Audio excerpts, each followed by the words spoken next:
I'm ready. You hyped? Yep. 100? 100%.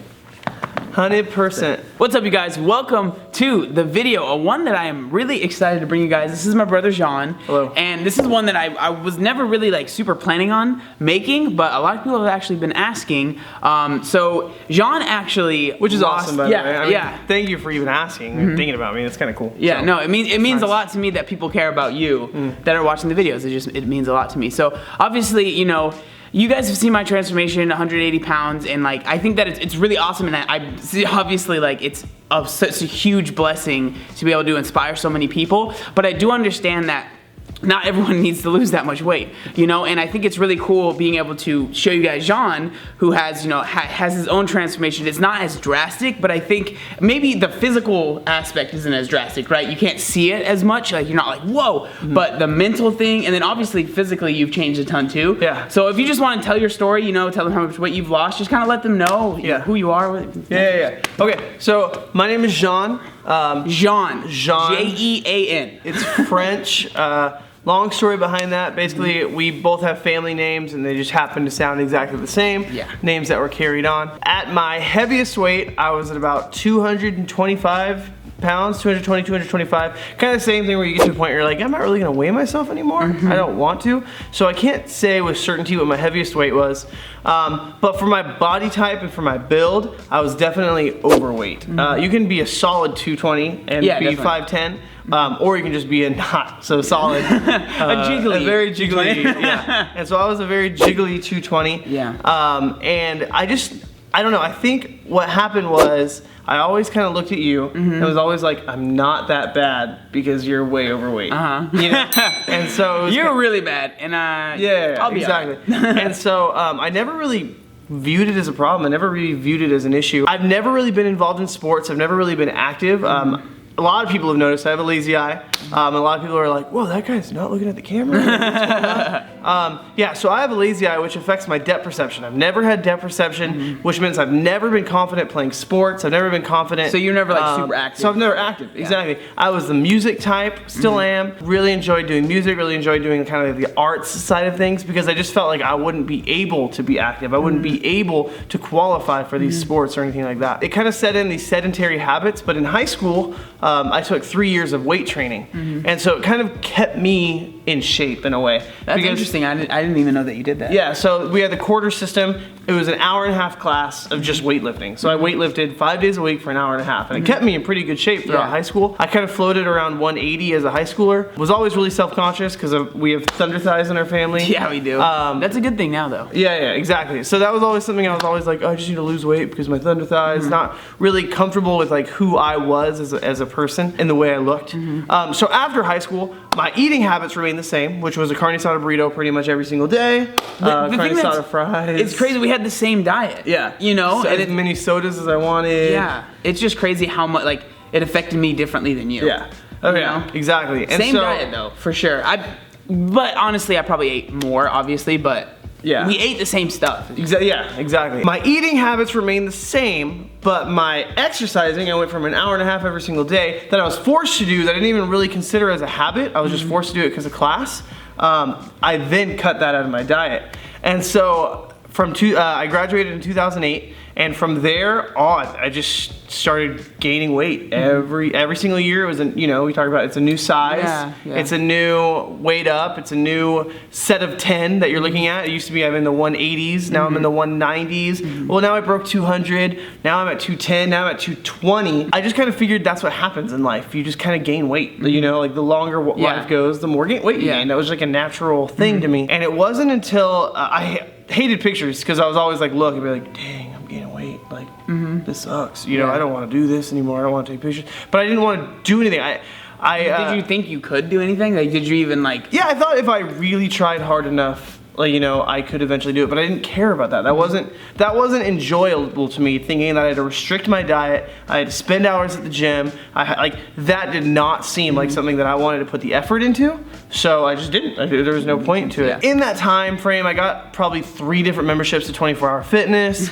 I joined a different gym called Choose. I joined a different gym called Crunch. Like, all this time, like, I kind of tried to like do something about it, but I didn't have any knowledge. I didn't have any desire really freely. It was just kind of like, oh, I just want to look good again. It really started like taking a change for me when I was the best man in my best friend's wedding. And we got the wedding pictures back, and I'll show you. I mean, you guys will see it. It was just like, I got to a point where I was like, what? Like, that's me? Yeah. That's what I'm, like, that's what I've become, you know, or whatever. Like, that's what I've allowed myself to become, is that weight. And so from that point, my brother was already involved in the macros and the weight training and the lifting, and so was I already like filming videos and stuff like that at this point? I don't know if you were already filming videos. I think so. Yeah, I think you were. It was only like a year and a half ago or something like that. Oh, so yeah, that I definitely was. Yeah, the idea, I didn't know anything about macros. I didn't know anything about IFYM. I didn't know any of that. And so when I started hearing about IFYM and being able to not, like, it wasn't that you had to eat greens all the time, and you didn't have to eat smoothies all the time, which actually smoothies are a lot of times worse for you.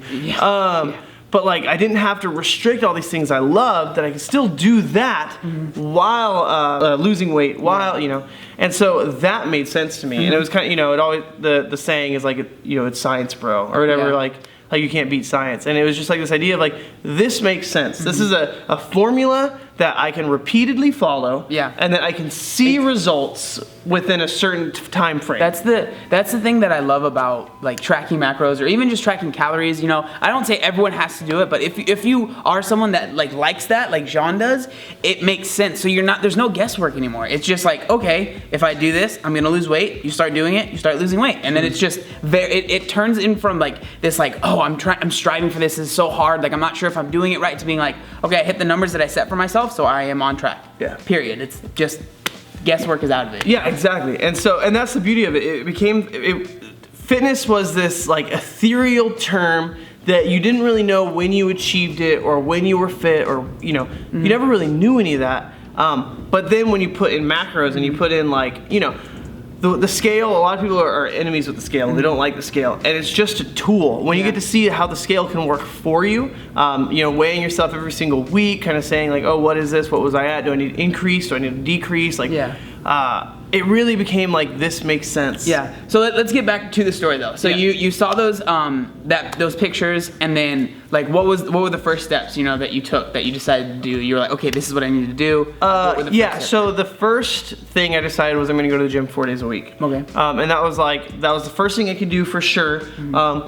I tried like being like, one of those times I'm gonna run a mile, but I never mustered up the motivation. But it was still like, I was still there. I was still trying to go on stairs. I was still trying to get some form of cardio and then some form of lifting. And so that's when I really started diving into YouTube, as into like, I didn't know what a push-pull was. I didn't know what like a push-push or push-pull legs, like I didn't know what any of that stuff meant. Or any splits or what was recommended. So then I just dove into YouTube and was going to the gym. And I would try to go about 4 days a week. And a lot of the times what I would do is end up making an excuse about like, oh, well, I went yesterday, so I'll make sure that tomorrow's one of my days I go. And then oftentimes it averaged out to about 2 to 3 days a week. And so then I was talking to you about it, and I was like, it's just frustrating. I wish I was going more often. And you're like, dude, that's why I go 6 days a week. Just, there's no excuse. Like, nope, this is a day, I go to the gym. This is a day, I go to the gym. So when I made that decision to go 6 days a week without question, without excuse, that was about the same time that I reformed another 24-hour membership. But that was because that's what fit my schedule. And so I made it work. I made it fit my schedule. My fitness fit my schedule instead of trying to get it into something else.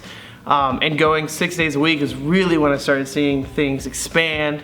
I really started to see things work. I really started to see, wow, this is working. I'm doing this often.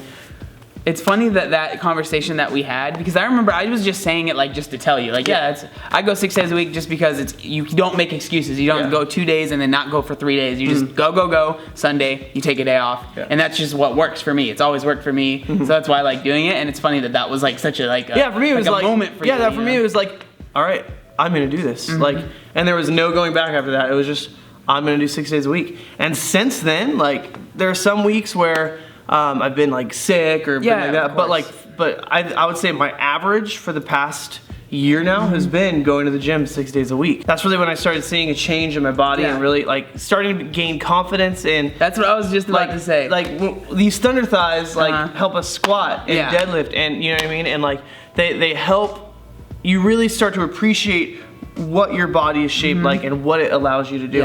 And for each person, it's going to be different. Some people are going to have a slender body, but they're going to be able to jump really high. Yeah, exactly. Or run really fast. Or be able to do that. Or the people with the stockier bodies are just going to be able to push that weight off the ground or whatever. And so you really begin to appreciate like what your body can do. So going from there, I was always like lose weight. And my goal was to get to 180. And I still haven't hit that goal. I kind of became comfortable at my 185, 190 because I started enjoying being strong. And so then what happened was that weight goal of a number on a scale became less important than the numbers I could lift and the numbers that I could bring up. And so then you just kind of realize like what is fitness, what is health. It's like what is a good point for your body to be able to maintain what being able to live life, but then also get stronger, lift heavier weight, run faster, whatever it is. And it's a super good point because like health is not a number on a scale. Health is like, health is, I think it can be maybe defined for everyone a little bit differently. What do you want to do with your body? But I feel like health is, obviously you're not at all putting yourself at risk because of your weight. So obviously that's important. You don't want to be so overweight that, your heart's working too hard and you end up dying early because of that. But it doesn't mean that you have to be the smallest that you can to be healthy, because we all know what that can turn into. That can turn into anorexia or bulimia or even, other sort of eating disorders. So, but yeah, that's a really, really good point. Yeah, just not, and that's why we kind of like, that's where the idea of the scale becomes an enemy, is so many people get so focused on that. And that's a tool. Like if you have a goal to get to a certain point or a certain weight, that scale is a good tool to allow you to change what you need to do in order to get there, or maintain what you're doing in order to get there. But you just finding the tools that are necessary. So another good tool is a barbell. Like, is your weight increasing as far as what you're able to do? So that should be just as valuable as a tool as a scale. Another valuable tool will be something like MyFitnessPal, where you're able to see what you're eating and how it's affecting your body. Like these are just tools that allow you to become the fittest, healthiest person you can be. And I would say that the biggest change in my fitness lately, so I was kind of going the bodybuilding path because that's what I understood, that's what I knew. And that's what, I feel like a lot of people, when they think about fitness, they think about 24-hour fitness / Globo gym. And getting there every day and doing a split. And that was kind of like my view. And no surprise, I've been doing CrossFit for the past couple months, 3 months now. And really my view of what fitness is and what my body is capable of doing has shaped then. It's changed. And it's still changing. I'm still a newbie, ridiculous newbie. So am I though. That's, And so like really you'll always be a newbie. That's the mindset that's important. You know, you can't, if you think you know everything, you're gonna get showed up. Exactly. I believe that at least. And so I think like fitness is a journey, fitness is a path, and it's not a straight one. It's gonna be that wiggly wobbly, changing, going here, going there, encouraged, discouraged, full of energy, low energy. And so right now I'm really seeing like what my fitness journey is looking like. It is changing. It is going into this idea of functional, or a lot of people get mad at the idea of functional fitness, but just like what can your body do? Like, and that's kind of like, it's climbing ropes. It's running as fast as you can. It's also pacing yourself in a run. It's seeing how long you can run it. It's how much can you lift up your body weight? Can you whatever it is like. It's really cool because those are the things I missed by not doing sports. Those are the things I missed by not being in a weight room with that camaraderie, that team ethic. It's like I'm really finding that now, and it's really like, it's really revitalized my view of fitness and my view of exercise. And I'm in a new season where it's exciting and it's fun, and I look forward to it every single day. And so that's kind of where my fitness journey is now. I still, I don't know, I think hitting 180 would be cool, but it's also not my, it's not what I focus my joy or my happiness or am I fit based off of, is that scale. Is my weight increasing, am I running faster, am I whatever, learning new skills. So I just know personally for me how cool it's been seeing him, like you change, and like not even just his body, obviously that's been cool, but just like his amount of confidence in himself and his amount of just enjoyment going to the gym, finding something other than playing guitar, like he finds joy in working out, and it's just been really cool. And I think it's funny that you said like you would look at me and think, oh man, like at least I'm not as bad as John, but at the same time I would look at John and like there's a picture that I saw that is like me, John, and our other brother, right? And I remember in that picture I hated taking pictures 100%, but I remember I looked at it and I would look at John and be like, man, I really wish like I could be his size. And he's looking at the picture thinking, man, I really need to lose weight. Yeah, but at least I'm not as bad as John. I'm not, yeah, exactly. Yeah, so it's just funny how that works and how, you know, everything kind of, it's just funny how the mind works. And I just, I really appreciate you sharing your journey with everyone, your story. And yeah, and again, this isn't our thought at all. It was from someone you interviewed on the Quest transformation thing, but just the idea of it's not losing X amount of pounds, it's losing 1 pound however many times.